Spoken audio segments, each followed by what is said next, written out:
Money built empires. We uncover the story.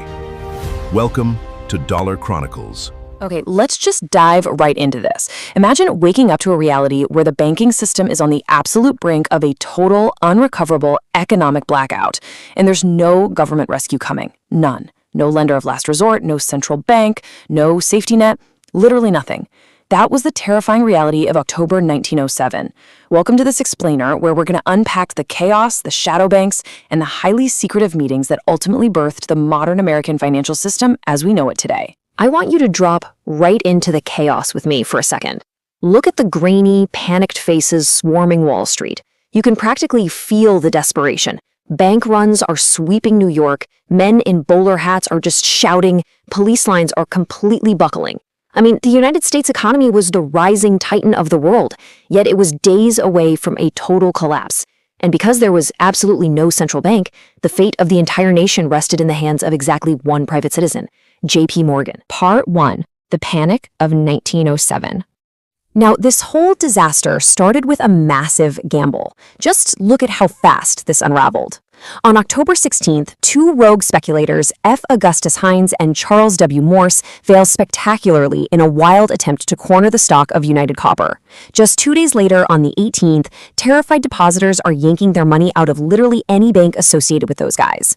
By October 21st, the National Bank of Commerce gets spooked, and they refuse to clear transactions for the Knickerbocker Trust. The very next day, Knickerbocker is forced to suspend operations entirely. And by October 24th, the panic is so absolute that call loan interest rates hit a staggering 100%. So in just 8 days, we go from one failed stock corner to the systemic failure of major financial institutions. Part 2. Fall of the shadow banks. You know, the real danger of this era actually wasn't the traditional national banks. It was the trust companies. Think of them as the shadow banks of the Edwardian era. Because they were state-chartered, they competed fiercely for deposits, but played by a much looser set of rules. For example, they kept extremely low cash reserves, around 5%, compared to the 25% required for national banks. On top of that, they operated completely outside the protection of the New York Clearinghouse, which meant no safety net when things went south. Instead, they took depositors' cash and pumped it directly into the stock market through massive uncollateralized call loans. Highly profitable? Absolutely. But incredibly fragile. And that fragility led to a truly staggering number, $200 million. This panic ultimately drained over $200 million in deposits from New York trusts. It was an absolute bloodbath. Things really kicked into high gear when the Knickerbocker Trust, which was the third largest in the city, experienced a vicious run. They lost $8 million in cash in just 3 hours before having to violently shut their doors. Part 3. Morgan picks the winners. So, with the government completely powerless, J.P. Morgan stepped right into the void to act as a one-man central bank. He literally gathered the city's banking elite in his private library, locked the doors, and refused to let anyone leave until they pledged millions of dollars into money pools to save solvent firms. But outside that library, the situation was dire. By October 24th, 1907, credit was completely frozen. Brokers on the New York Stock Exchange couldn't get loans to facilitate trades at any price. The interest rate briefly touched 100%.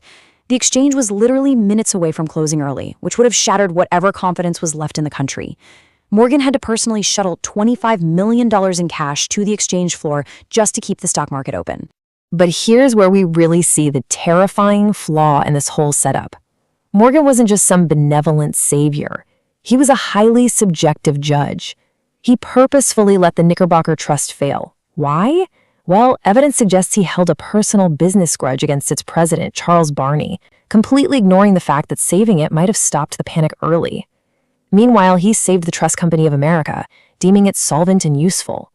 When the fate of an entire nation's economy relies on one man's personal grudges and experiences rather than hard institutional data, you are walking on a serious razor's edge. Part 4. A broken financial system. So why exactly was the United States so uniquely vulnerable to this kind of total collapse? Well, it really comes down to two fatal structural flaws of the national banking era. First up, an inelastic currency. Unlike European nations at the time, America's money supply was rigidly tied to gold and government bonds. The country literally couldn't just print more currency when it was needed, whether that was for the predictable cash demands of the fall agricultural harvest or a totally unpredictable financial panic. When cash was hoarded, it just disappeared from the system entirely, leading to extreme volatility. And the second fatal flaw, pyramided reserves. Think of this like a tiered banking structure. Small country banks would deposit their reserves into larger city banks. Then those city banks would funnel that cash straight into New York, where it was eagerly loaned out for stock market speculation. So when a panic hit and those rural country banks urgently demanded their money back, the New York banks were completely tapped out. The entire nation's cash flow just froze solid. Part 5. Secrets of Jekyll Island. Realizing they couldn't rely on JP Morgan to bail them out forever, political and financial elites knew something had to change, fast. So they launched a highly secret expedition. Organized by Senator Nelson Aldrich, 6 of the nation's most powerful financial elites traveled south in a private train car with the blinds drawn completely shut. Their brilliant cover story to dodge pesky reporters? A gentleman's duck hunt. I mean, one attendee even brought a borrowed shotgun just to sell the lie. Once aboard, they formed the First Name Club, calling each other only by their first names so not even the train staff would know who they were. For 9 days, from dawn until midnight, they debated in total secrecy to design a brand new centralized safety net for the U.S. This clandestine meeting went down at the Jekyll Island Clubhouse in Georgia, right in a private room where they spent days debating. Now, looking at the source material, this historical meeting is viewed through 2 very different lenses today. Some modern critics call this event evil on Jekyll Island, viewing it as a secretive cartel of bankers plotting to control the nation's wealth. Yet from the other side, the attendees genuinely believed they were drafting a desperately needed blueprint to prevent the catastrophic panics that just kept ruining the American economy. As an explainer, our job isn't to take a side here, but rather just to show you how this secret blueprint, which was known then as the Aldrich Plan, became the foundation for everything that followed. Part 6. Birth of the Fed.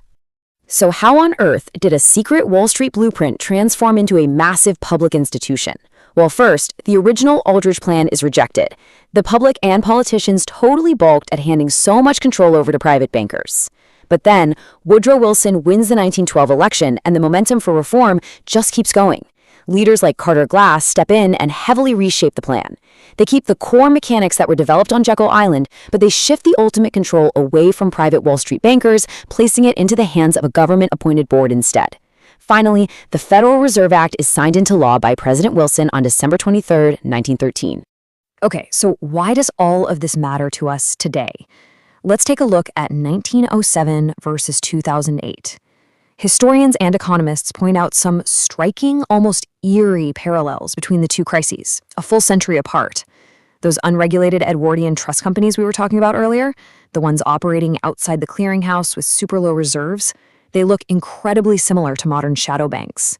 Back in 2008, institutions like Lehman Brothers faced catastrophic depositor runs in much the exact same way the Knickerbocker Trust did back in 1907.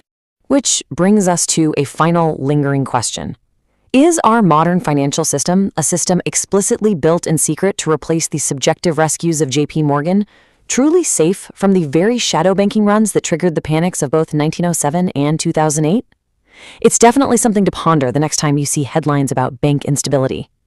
Thanks so much for joining me for this explainer. Keep asking those big questions, and I'll catch you on the next one. Thanks for watching Dollar Chronicles. Subscribe for more stories behind money, markets, and history.